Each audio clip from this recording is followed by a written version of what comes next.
শুভেচ্ছা অভিনন্দন। আজকে আমাদের সাংবাদিক সম্মেলনে উপস্থিত আছেন রাজ্যের সম্মানীয় উপমুখ্যমন্ত্রী শ্রী যিষ্ণু দেববর্মন মহাশয়, উপস্থিত আছেন রাজ্যের মন্ত্রী তথা প্রদেশ বিজেপির সহসভাপতি সম্মানীয় রামপ্রকাশ জমাতিয়া মহাশয়, তৎসঙ্গে উপস্থিত আছেন আমাদের প্রদেশ বিজেপির সম্পাদক সম্মানীয় রতন ঘোষ মহাশয়।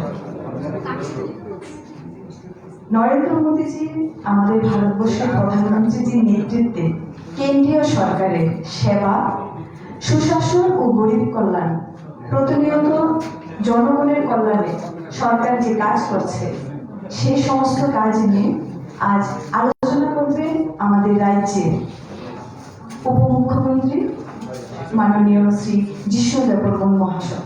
আমি স্যারকে অনুরোধ করব আলোচনা করার জন্য। ধন্যবাদ। সবাইকে নমস্কার। আমার সঙ্গে উপস্থিত আছেন আমাদের আগরতলা পুর নিগমের ডেপুটি মেয়র। মাইকটি অন, ঠিক আছে। আমাদের মন্ত্রী এবং আমাদের রাজ্যের মন্ত্রী এবং আমাদের পার্টির ভাইস প্রেসিডেন্ট শ্রী রামপ্রকাশ জমাতিয়া মহোদয়, আমাদের স্টেট সেক্রেটারি শ্রী রতন ঘোষ মহোদয়, বন্ধুগণ, এই প্রেসটা হচ্ছে 8 বছর মোদী সরকারের জন্য আমরা কার্যকলাপ নিয়ে আমরা আলোচনা করব এবং ত্রিপুরা রাজ্যেও কী কাজ হয়েছে ওনার মার্গদর্শনে সেটা নিয়ে আমরা আজকে এখানে প্রেস কনফারেন্স করতে এসেছি। আপনাদের সবাইকে স্বাগতম। আপনারা জানেন যে স্বাধীনতার 75 বছর আমরা পালন করছি অমৃত মহোৎসব বলে। এর সঙ্গে 8 বছর মোদিজির সরকারের আগে ছিল মনমোহন সিংয়ের সময় পলিসি প্যারালিসিস যাকে বলে, পলিসি তৈরি হতো না এবং পলিসি হলে সেটা কার্যকরী হতো না, আর কার্যকরী হলে সেটা শুধু ফাইলে কার্যকরী হতো। বিগত দিনের এই যে পলিসি প্যারালিসিস, ইমপ্লিমেন্টেশন প্যারালিসিস থেকে উঠে আমরা আজকে proactive, pro decision making, pro implementation এটা সরকার পেয়েছি বিগত 8 বছর ধরে। এই সরকারের আত্মা হলো, আমরা বলতে পারি সেটা স্লোগান নয়, সেটা এই সরকারের আত্মা সুশাসন, সেবা এবং গরিব কল্যাণ।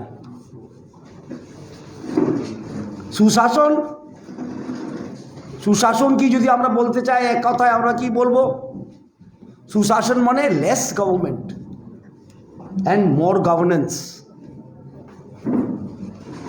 মানুষ যেমন সরকারের কাছে যেতে না হয়, সরকার মানুষের কাছে যেমন পৌঁছে যায়, সেটা কি আমরা বলবো সুশাসন। এবং সেবা মানে অন্তোদয়, লাস্ট মাইল ডেলিভারি, শেষ শেষ লোকের কাছে পৌঁছানো, লাস্ট মাইল ডেলিভারি বলে এটাকে। সেটা নিয়ে কাজ করছে মোদী সরকার বিগত 8 বছর ধরে। আর গরিব কল্যাণ, যাদের দরকার ওরা যেন সম্পূর্ণভাবে সুবিধা পায়, সেটার জন্য ইমপ্লিমেন্টেশন মনিটরিং করে খুব প্রাইম মিনিস্টার। আগে কি ছিল? আগে চলতা হ্যায়। আমরা শুনতাম দিল্লি টিল্লি গেলে হিন্দি ভাষায় একটা খুব প্রচলিত কথা ছিল, চলতা হ্যায়। আরে চলনে দো, চলতা হ্যায়। এখন চলনে হো চলতা হ্যায় নেই, अभी करने दो, करने पड़ेगा। করতে হবে, গিয়ে পৌঁছতে হবে এবং টাইম লাইনও ফিক্সড আছে। সেটাকে বলবো আমরা মিশন মোডে কাজ হচ্ছে মিশন মোডে। আগে হতো প্রজেক্ট মোডে, প্রজেক্ট হলে হবে, না হলে না হবে। আজকে কাজ হচ্ছে মিশন মোডে। তাই আমরা বলতে পারি গর্বের সহিত মোদী সরকার আসার পর রাজনীতি এবং প্রশাসনের কালচার আমরা বদলে দিয়েছি। মোদিজি প্রশাসন এবং কালচার, প্রশাসন এবং অ্যাডমিনিস্ট্রেশনের কালচারটা বদলে গেছে। We have change the culture of politics. জাতিবাদ, তোষণবাদ, ভোট ব্যাংকবাদ, পলিটিক্স থেকে আমরা দূর করে দিয়েছি। উত্তরপ্রদেশে সেটার প্রমাণ পেয়ে গেছে। অ্যান্ড অ্যাডমিনিস্ট্রেশন আমি বলেছি এই তিনটা জিনিস দিয়ে চলছে সরকার: সুশাসন, সেবা ও গরিব কল্যাণ। এবং প্রত্যেকটি ক্ষেত্রে লাস্ট মাইল ডেলিভারি যেমন হয়, শেষের মানুষ কাছে যেমন কি পৌঁছতে পারে সরকার।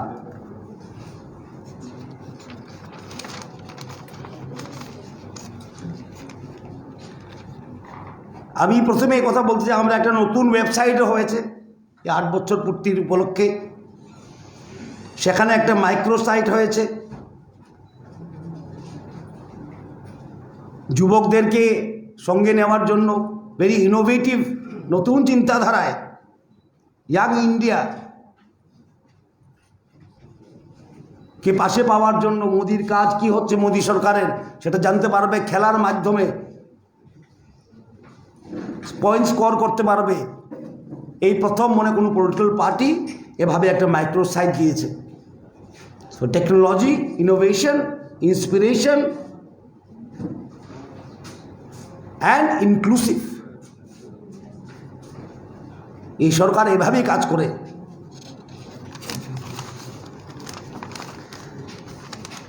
আপনারা জানেন যে আমাদের গরিব কত ছিল আগে বিপিএলে, আমরা আসার আগে বা মোদিজি সরকার আসার আগে 22%। IMF-এর ফিগার দিচ্ছি, পরিসংখ্যান দিচ্ছি। 8 বছরে কী কী করেছে সেটা হয়তো এই সাংবাদিক সম্মেলনে সব কিছু বলা সম্ভব নয়, কিন্তু মেইন পয়েন্টসগুলি আমি ধরে রাখতে চাই আপনাদের সামনে। IMF 22% ছিল মোদিজি আসার আগে, বিপিএল আজকে 10%। অতি যারা গরিব ছিল, খুবই গরিব, বিলো পভার্টি লাইন অলসো, কত ছিল 1%, আজকে আমরা 1%-এর নিচে নিয়ে এসেছি। কোভিড থাকা সত্ত্বেও, ইউক্রেনে যুদ্ধ থাকা সত্ত্বেও। সুতরাং এই সরকার 8 বছর ধরে নিরলসভাবে নতুন পলিসিকে করে, আর শুধু পলিসি করে না, পলিসি তো বহুত হয়েছে কংগ্রেস আমরা দেখেছি, সব কিছুর জন্যই পলিসি ইমপ্লিমেন্টেশন, কার্যকরী করা পলিসিকে। আবার কীভাবে কার্যকরী করা? শেষ ব্যক্তি যদি যেমন সুবিধা পায়। ত্রিপুরা রাজ্যে, আমি এখানে ত্রিপুরা রাজ্যের কথা তুলতে চাই, কারণ ত্রিপুরা রাজ্যে বসে আছি আমরা। কোভিডের সময় দেখেছেন, ছোট রাজ্য, অর্থ সীমিত, এই জন্য আমরা চ্যালেঞ্জ থেকে পালিয়ে যাইনি। আমরা 100% ভ্যাকসিনেশন করেছি। 7 লক্ষ লোকের অ্যাকাউন্টে আমরা 1000 টাকা করে দিয়েছি। সেখানে কে লাল, কে নীল, কে সবুজ আমরা দেখিনি। সবকা সাথ সবকা বিকাশ। 7 লক্ষ লোকের বাড়িতে বাড়িতে গিয়ে ত্রাণ সামগ্রী পৌঁছিয়ে দেওয়া হয়েছে। সেখানে দেখা হয়নি কে লাল, কে সবুজ, কে নীল, কে সাদা, কে কালো দেখা হয়নি, কে জাত, কোন ধর্ম দেখা হয়নি।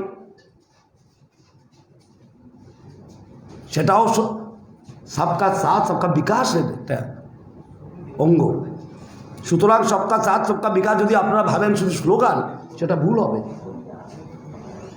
ত্রিপুরা সরকারও মোদিজির মার্গদর্শনে চলছে। মোদিজি যেভাবে আমাদেরকে পথ দেখিয়েছে সেভাবেই আমরা চলছি। আর প্রত্যেকটি কাজ উনি মনিটরিং করেন। প্রোঅ্যাক্টিভ প্রাইম মিনিস্টার, ভারতবর্ষের সবথেকে বেশি প্রোঅ্যাক্টিভ প্রাইম মিনিস্টার, এবং বিশ্বের মধ্যে সেটা বলতে কোনো দ্বিধা নেই, he is the most popular leader. আজকে সারা বিশ্বে আজকে যদি 1 নম্বরে পপুলার লিডার কেউ থাকে, সেটা হলো আমাদের ভারতবর্ষের প্রধানমন্ত্রী শ্রী নরেন্দ্র ভাই মোদিজি।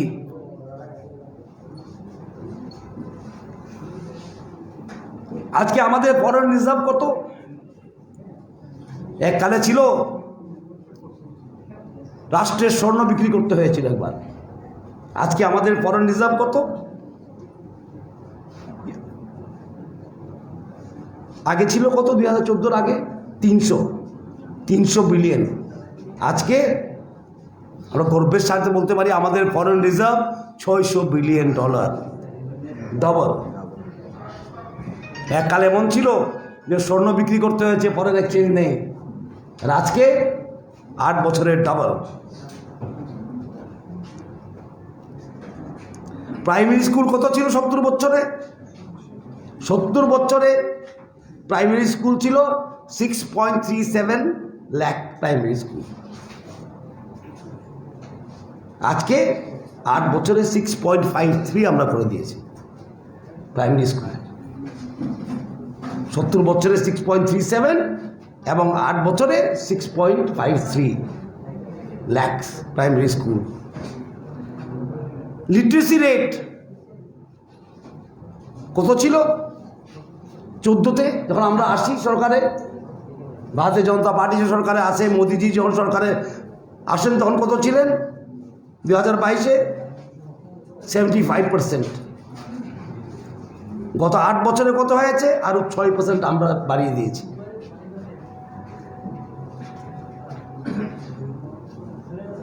শিক্ষাতে আমি বলছি All India Institute of Medical Science 15টা হয়েছে 8 বছরে। ডাক্তার নিয়োগ হয়েছে 12 লক্ষ। In 8 years, India has become the second largest road network in the world. রাস্তার নেটওয়ার্ক সব থেকে বেশি ভারতবর্ষে এখন পৃথিবীতে। 8 বছর আমরা করেছি। Solar and wind generation capacity, যেটা বলে আমরা রিনিউয়েবল এনার্জি, সোলার উইন্ড দিয়ে এনার্জি তৈরি করা, বিদ্যুৎ তৈরি করা, গত 5 বছরে আমরা ডাবল করে দিয়েছি। আর ত্রিপুরা রাজ্যের প্রসঙ্গে আমি বলতে চাই, এখানে অনেক সাংবাদিক ভাইরা বা আমরাই জানতাম না, টেডা বলে একটা সংস্থা আছে। টেডা মানে Tripura renewable energy development authority. কয়জন জানতেন? আমি জানি না। আজকে গ্রামে গঞ্জে টেডা কাজ করছে। রৈস্যাবাড়িতে স্ট্রিট লাইট, গঙ্গানগরে স্ট্রিট লাইট। ত্রিপুরা রাজ্যে আমরা নতুন প্রকল্প শুরু করেছি মোদিজির মার্গদর্শনে। সেটা কি? আলোক জ্যোতি প্রকল্প বলে আমরা স্টেট থেকে শুরু করেছি, গ্রামীণ বাজারগুলিকে আলোকিত করার জন্য, বিশেষ করে জনজাতি গ্রামীণ বাজারগুলি। ট্রেডার মাধ্যমে প্রত্যেক গ্রামীণ বাজার, বিশেষ করে জনজাতি এরিয়াতে যেমন সোলার স্ট্রিট লাইট পায়। গঙ্গানগর, রৈস্যাবাড়ি, অম্পিনগর হয়ে গেছে কাজ। শিলাছড়ি, মুঙ্গিয়াকামি স্পেশাল ব্লকে কাজ শেষ, অন্য ব্লকে ধরবে এখন। আগে টেডা বলে নামকে জানতো না। আমি যখন মন্ত্রী হলাম, পাওয়ার মন্ত্রী, আমাকে টেডা, আমি জানতাম না টেডা কী ছিল। আজকে টেডার মাধ্যমে ত্রিপুরা রাজ্যে সোলার পাম্প, আর একমাত্র ত্রিপুরা রাজ্যে সারা ভারতবর্ষে সোলার পাম্প কৃষকরা পাচ্ছে 2,500 টাকা জমা দিয়ে। আসল পাম্পের দাম কত? 1 হর্স পাওয়ারের পাম্পের দাম কত? 2.5 লক্ষ টাকা। 2.5 লক্ষ টাকার পাম্প 2,500 টাকায় আমরা ভর্তুকি দিয়েছি। মোদিজি বলেছেন নর্থ ইস্টার্ন স্টেট ব্যবস্থা করো, এবং সর্বভারতীয় ক্ষেত্রে দেখতে গেলে agricultural budget which was in Manmohan Singh government 2009-10 10 গুণ বেড়েছে। 2009-10 এগ্রিকালচারাল বাজেট যা ছিল ভারতবর্ষের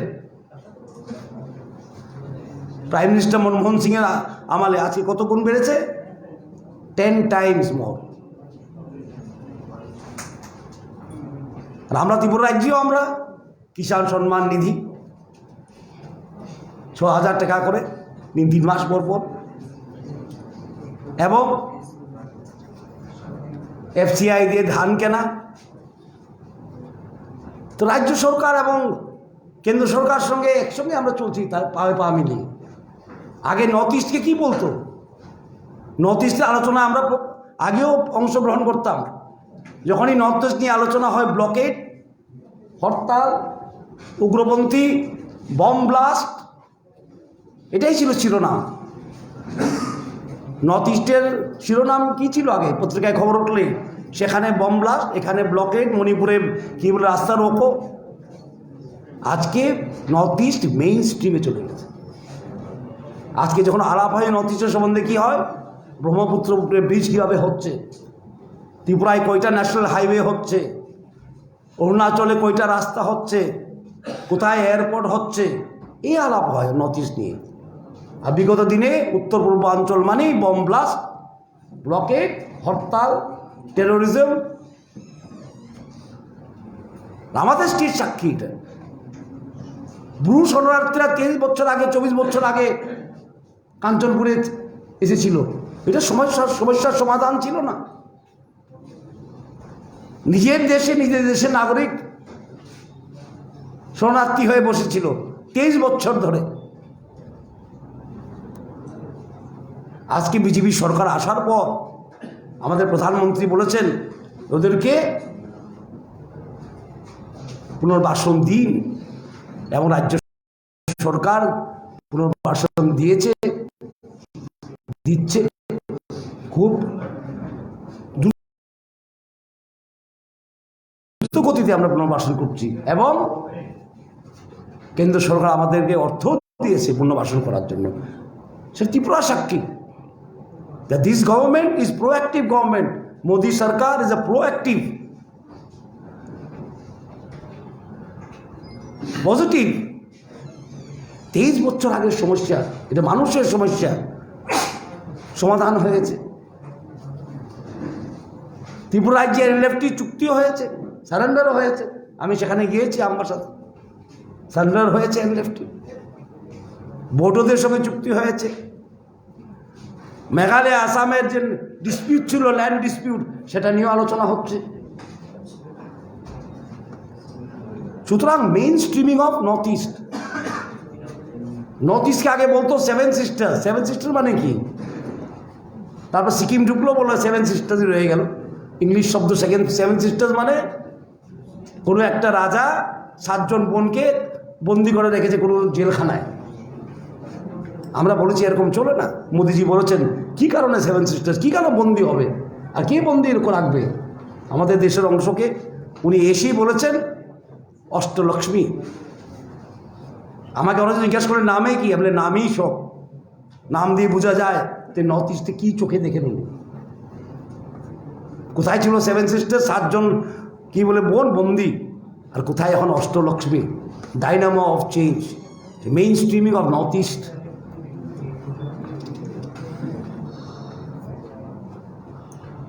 আমরা দেখলাম কংগ্রেস আমলে খাদি মহাত্মা গান্ধীর ওরা নাকি কি বলে কি পার্টি বলে দাবি করে।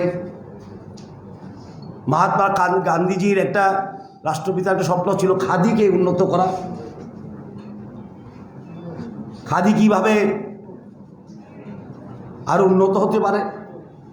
কিন্তু কংগ্রেস আমলাতে দেখা গেল না। গান্ধী বলে চলতো, কিন্তু কাজ তো করতো না কিছু। আজকে খাদির বিজনেস কত আপনারা জানেন? 1.15 লাখ ক্রোড়, 1.15 লাখ ক্রোড় বিজনেস করেছে খাদি। এবং খাদি এখন ভারতবর্ষের সব থেকে দ্রুততে চলছে কনজিউমার গুডসে সব থেকে বেশি দ্রুত গতিতে খাদি চলছে। সেটা আমাদের আমালি হয়েছে, নরেন্দ্র মোদীজির আমালি হয়েছে। কারণ খাদি শুধু বস্ত্র হিসাবে দেখলে হবে না, খাদিকে দেখতে হবে ভারতবর্ষের ইতিহাসের সঙ্গে।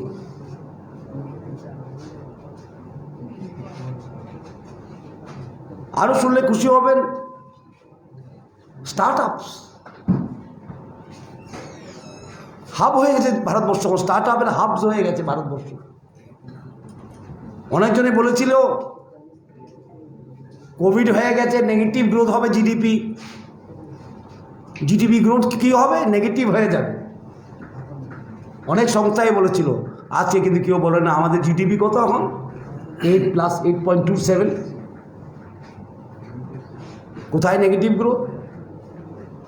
তাই আমরা বলি মোদি হ্যাঁ তো মুমকিন হ্যাঁ, মোদি আছে সবই সম্ভব।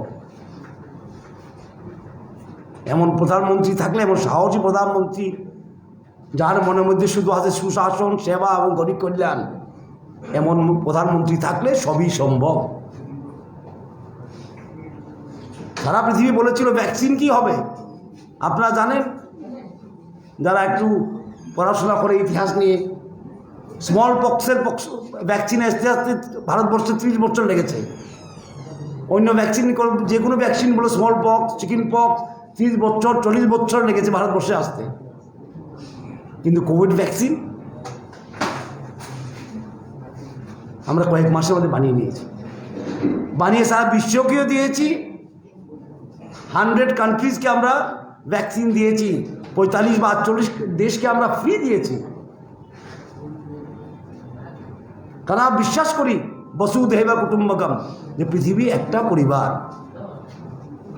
তো সেবা শুধু এখানে নয়, ভারতবর্ষের বাইরেও সেবা।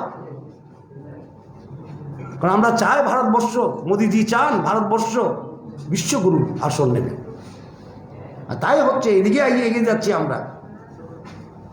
আয়ুষ্মান ভারতে 55 crore people of the country benefit পাচ্ছে হেলথ ইন্স্যুরেন্স, 55 crore।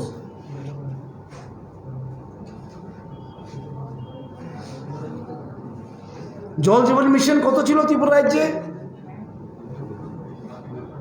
ত্রিপুরা রাজ্যে কত ছিল আমরা যখন এসেছি? 2.87 না 2.67 ছিল।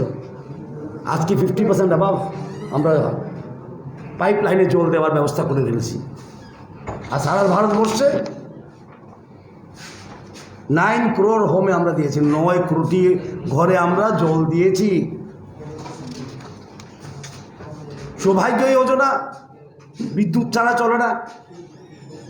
আগে স্লোগান ছিল রুটি কাপড়া মাকান, এখন তো রুটি মাকান আর বিদ্যুৎ লাগে। আপনাদের হাতে স্মার্টফোন ছাড়া চলে না আজকাল। একটা মোবাইল চার্জ দিতেও বিদ্যুৎ লাগে। এই জন্য মোদিজি কি করেছেন? সৌভাগ্য যোজনা করেছেন, ফ্রি বিদ্যুৎ কানেকশন। গ্রামে গঞ্জে সবখানে ফ্রি বিদ্যুৎ কানেকশন দিয়েছেন। আর কত লোককে বেনিফিট হয়েছে সেটা দিয়ে? 2,81,00,000 লোকের বেনিফিট হয়েছে। 2,81 lakhs people have benefited from সৌভাগ্য যোজনা। এবং ত্রিপুরা রাজ্যে, আমরা ছোট রাজ্য, অনেক গ্রামে বিদ্যুৎ ছিল না, 1,36,000 কানেকশন আমরা দিয়েছি। 1,36,000 কানেকশন আমরা ত্রিপুরা রাজ্যে দিয়েছি। এমন একটা গ্রামও পেয়েছি আমি, মুঙ্গিয়াকামিতে। এই গ্রামটা স্থাপিত হয়েছে প্রায় 70-75 বছর আগে। বিদ্যুৎ দেখিনি মুঙ্গিয়াকামিতে। আপনারা যাবেন নিশ্চয়ই, দেখবেন গিয়ে। সেখানে আমরা মাইক্রোগ্রিড বসিয়ে দিয়েছি। সেখানের মানুষ 75 বছর পর কারেন্ট দেখেছে বা বিদ্যুৎ দেখেছে। সেখানে গ্রিড কানেকশন দেওয়া সম্ভব নয়, কিন্তু আমাদের প্রধানমন্ত্রী বলেছে সবখানে পৌঁছতে হবে। জঙ্গলের ভিতরে গ্রাম মুঙ্গিয়াকামিতে 75 বছর পর ওরা বিদ্যুৎ দেখেছে। আমরা সোলার প্ল্যান্ট বসিয়ে দিয়েছি সেখানে ত্রিপুরা রাজ্যে। উজ্জ্বলা যোজনা, মা বোনদের জন্য 9 কোটি মহিলারা যুক্ত হয়েছে উজ্জ্বলা যোজনা দিয়ে। Prime minister Awas Yojana 2.38 crore ঘর বানানো হয়েছে সারা ভারতবর্ষে। এবং এর সঙ্গে আমি সংযুক্ত করতে চাই ত্রিপুরার কথা, কারণ সেটা ল্যান্ডমার্ক। ত্রিপুরাতে বিগত সরকার 2 বছরে 3,333টা ঘর বানিয়েছে। 2 বছরে। আমরা 1 বছরে 39,000 ঘর বানিয়ে কেন্দ্র থেকে আবার 1.59 প্রায় 1,60,000 ঘর আমরা নিয়ে এসেছি। সেটাও ঘরের সংজ্ঞা চেঞ্জ করে। আগে মাটির দেওয়াল, টিনের ছাদ থাকলে কাঁচা ঘর এটা মানত না। মোদিজি শুধুমাত্র ত্রিপুরার জন্য শুধুমাত্র ত্রিপুরার জন্য উনি কি বললেন, মাটির দেওয়াল এবং টিনের ছাদ থাকবে, সেটা কাঁচা ঘর ধরা হবে প্রাইম মিনিস্টার আবাস যোজনা গ্রামীণে, শুধুমাত্র ত্রিপুরার জন্য। তারপরে আমরা পাওয়ার পর আসামও দাবি করে নিয়ে নিয়েছে, যে 2টা স্টেটই আছে, ঘরে কাজ চলছে।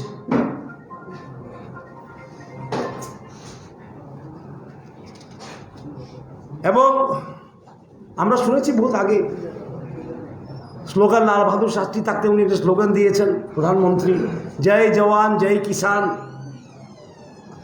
কত সরকার আসলো গেল, সেটা স্লোগানই রয়ে গেল,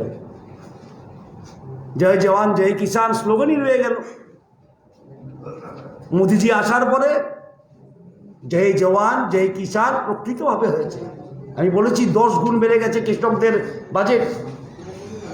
এমন একটা ওয়ার মেমোরিয়াল ছিল না ভারতবর্ষে, বীর সন্তানদের জন্য একটা মেমোরিয়াল ছিল না, সেটা আমাদের সরকার এসে বানিয়ে দিয়েছে ওয়ার মেমোরিয়াল। আর স্লোগান দিয়েছে আজকে মনে হয় 50 বছর আগে, জয় জওয়ান জয় কিষান। আমরা এসে করে দিয়েছি। স্বচ্ছ ভারতে শুধু টয়লেটস বললে হবে না, স্বচ্ছ ভারতের টয়লেটস বললে হবে না, এটা মা বোনদের সম্মানের জন্য। আপনি যদি যান বিহার টিহার দেখেছেন নিশ্চয়ই, কি অবস্থা ছিল, কি অবস্থা ছিল বিহার ইউপি সবখানে। আজকে স্বচ্ছ ভারত একটা আন্দোলন হয়ে গেছে। এবং আমি খুব আনন্দের সহিত বলতে চাই, ত্রিপুরা রাজ্যেও রুরাল এরিয়াতে, গ্রামীণ এলাকাতে 100% ওপেন ডেফেকেশন ফ্রি হয়ে গেছে। গ্রামীণ এলাকাতে 100% ডেফেকেশন ফ্রি হয়ে গেছে ত্রিপুরা রাজ্যে। আর আপনারা এটা জানেন, 1 nation 1 ration card, ration card এই ব্যবস্থা করে দিয়েছিল। আপনি যেখানে যান ট্রান্সফার করতে পারেন, রেশন কার্ড নিয়ে তুলতে পারবেন।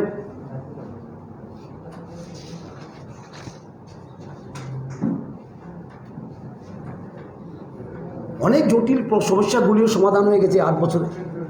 আর্টিকেল 370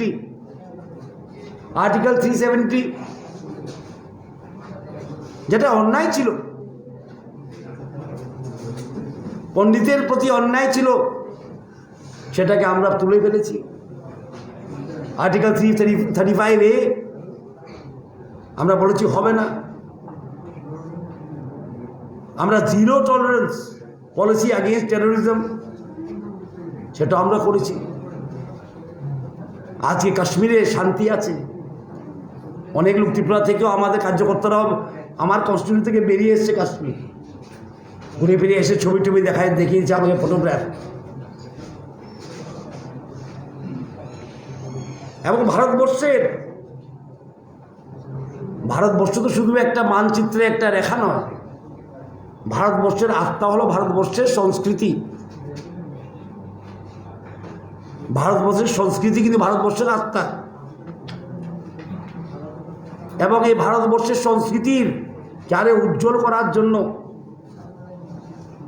এবং ফিউচার জেনারেশন সেটাকে বুঝতে পারে,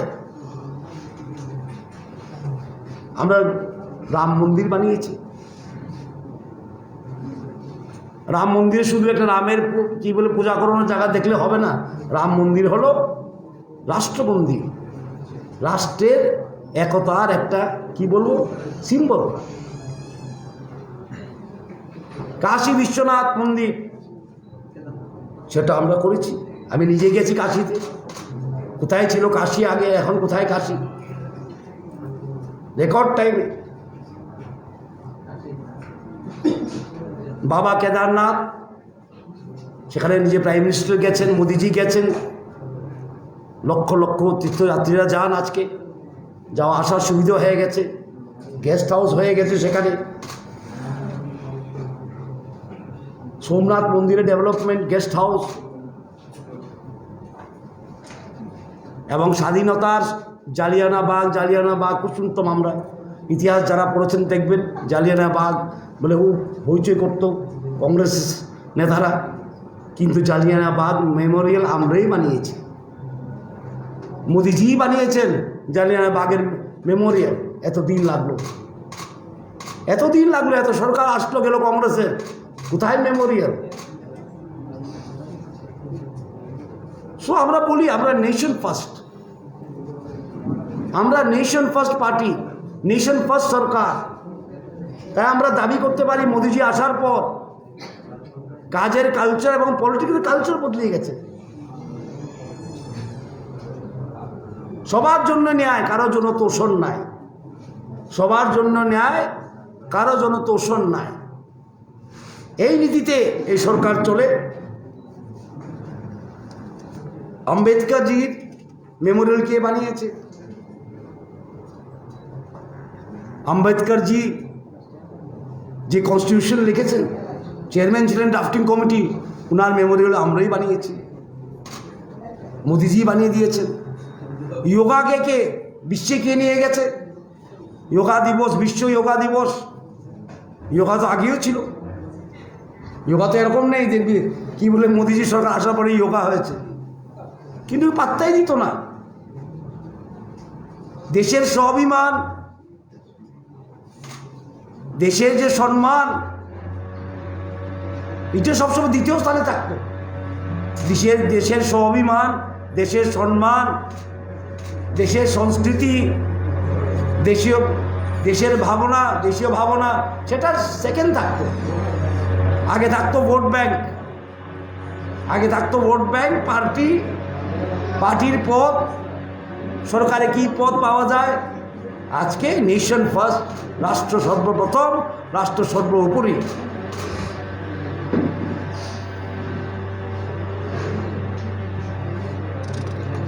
আর জনজাতিদের জন্য ট্রাইবাল মিউজিয়াম, জনজাতি গৌরব দিবস, জনজাতি গৌরব দিবস আমরা মোদিজি করেছেন। আর বলতে গেলে ত্রিপুরা রাজ্য আমরা জনজাতিদের জন্য প্রথমবার, জনজাতিরা জানেই না ওয়ার্ল্ড ব্যাংক কি, ওয়ার্ল্ড ব্যাংক থেকে 1300 কোটি টাকা আমরা নিয়েছি জনজাতি কল্যাণের জন্য। জনজাতি কল্যাণ মন্ত্রী আমার সঙ্গে বসে আছেন, উনি খুব খুশি হাসছেন। 1300 কোটি টাকা স্পেশাল প্যাকেজ ও জনজাতি ত্রিপুরা রাজ্যে মোদিজির মার্গদর্শনে, মোদিজির আশীর্বাদে সেটা পেয়েছি আমরা, কোনোদিনও পাইনি। বোডো পিস অ্যাকর্ড 2020 কে করেছে নর্থ ইস্টে? প্রত্যেক 15 দিনে একটা কেন্দ্রীয় মন্ত্রী নর্থ ইস্টে আসে। আপনারা দেখছেন প্রত্যেক 15 দিনে কি আসে? একজন কেন্দ্রীয় মন্ত্রী নর্থ ইস্টে আসবেনি। আমাদের প্রধানমন্ত্রী মোদিজি 50 বার হয়ে গেছে নর্থ ইস্ট ভিজিট। আগের প্রধানমন্ত্রী আসাম থেকে নির্বাচিত ছিলেন, কয়বার আসছেন আমি জানি না।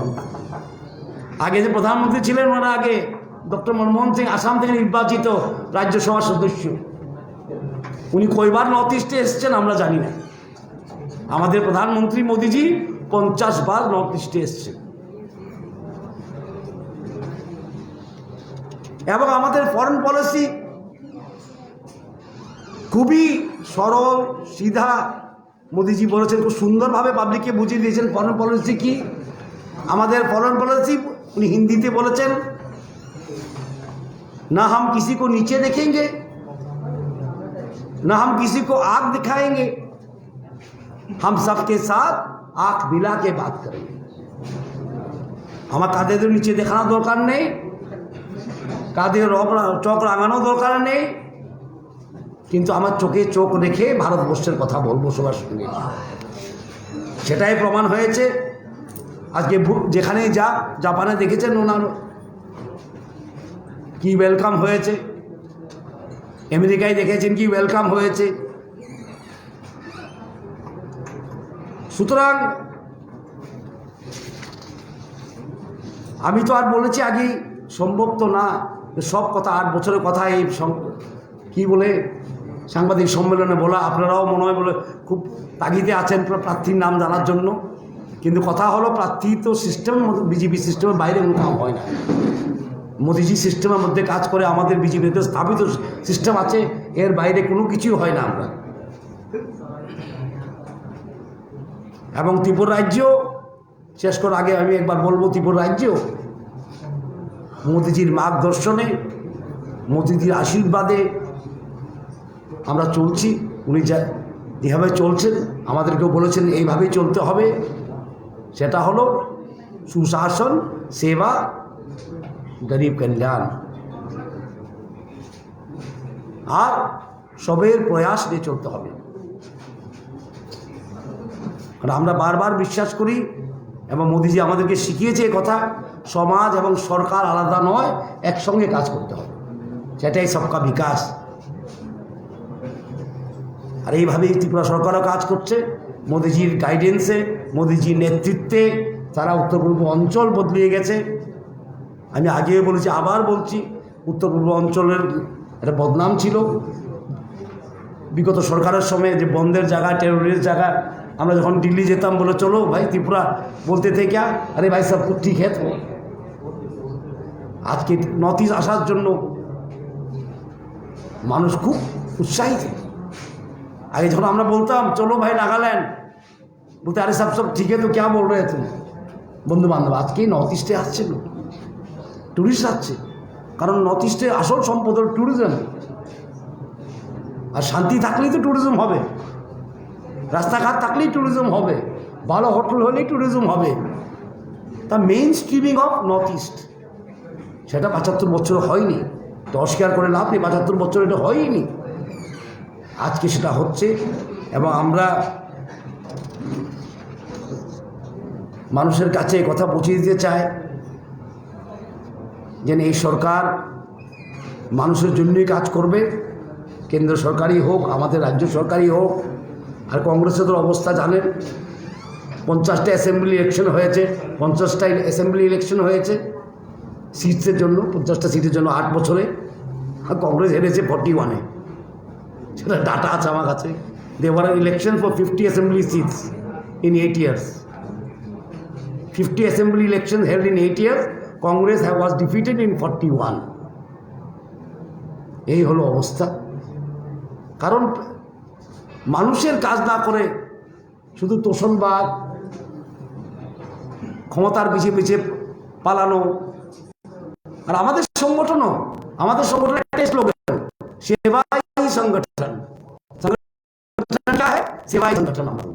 আমাদের কার্যকর্তারা দিন রাত কাজ করে, ইলেকশন থাকুক বা না থাকুক, ওনারা জানেন এত প্রোগ্রাম থাকে মানুষের জন্য, মানুষের দরজা যাওয়া, মানুষের কাজ করা, সবের গ্রামে গ্রামে যাওয়া, বুথে বুথে যাওয়া।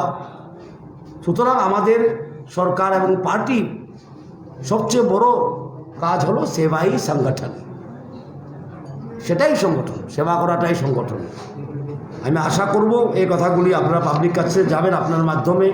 আপনারা এসছেন বা ইলেকশনের সময় যেটুকু বলার আমি বলেছি। 8 বছরের কাজ এখন বলতে গেলে তো 2-3 ঘন্টা লাগবে। যেটা जनरल पॉइंट्स, बड़ो बड़ो पॉइंटগুলি, मोटा मोटा पॉइंट जो था, मैंने इतने उसको मैंने बताया आप लोग को। और त्रिपुरा का जो सरकार है वो भी काम कर रहे हैं उसी दिशा पे काम कर रहे हैं हम लोग। और हमारा बाई इलेक्शंस है, हम तो पूरा कॉन्फिडेंस है। मैं आज भी बोला मेरे भाषण में कि हम ही जीतेंगे, 3 गया तो 4 आएंगे, 3 गया तो 4 आएंगे, और 4 आया अगली बार 60 भी आ सकता है। इसमें हमारा कौन राइवल है, मुझे सांबादिक दोस्त लोग पूछते रहते हैं राइवल कौन है। हम राइवल नहीं देखते, हमारा अपना शक्ति से हम लड़ते हैं। हम मोदी जी इतना सेवा कर रहा है, इतना सुशासन दे रहा है, त्रिपुरा के लिए स्पेशल ट्रीटमेंट कर रहे हैं, इसके बाद तो कोई बात ही नहीं होता, उसके बाद तो और कुछ बात ही नहीं होता। आप लोग को धन्यवाद।